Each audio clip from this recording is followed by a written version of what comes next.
Za nekoga, ki nima izkušenj s terenske vožnje, zna biti testiranje svojega avta nekje sam v naravi zelo drago. Prvič bo povzročil kaj okvar, drugič bo mogel naročiti vleko, da ga bo prišla potegnila ven z nekega blata ali pa z kakega jarka, ker se ne mogel sam rešiti. Zato mogoče bolj primerno, da se prve izkušnje naberejo na poligonu v spremstvu nekoga, ki se s tem ukvarja.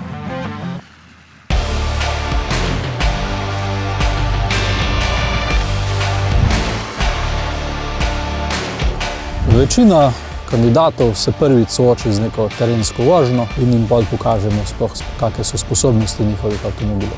Za terence uporabimo še en modul, kjer se naučimo uporabljati štirikolesni pogon, sistem za nadzorovan zdrs, elektronski stabilizacijski program, pomočnik pri zaviranju, sistem za nadzorovan spust po klancu. Zato so sistemi, ki so v večini teh avtomobilov že serijsko vgrajeni.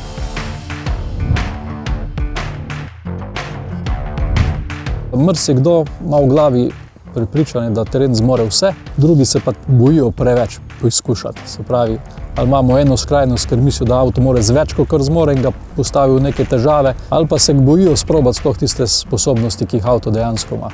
Elektronski sistemi zelo umilijo napake voznikov, ne morejo jih pa čisto odpraviti, ker voznik še vedno mora v pravo smer vrteti volan. Če vse narobe naredi, tudi ta elektronika ne more pomagati.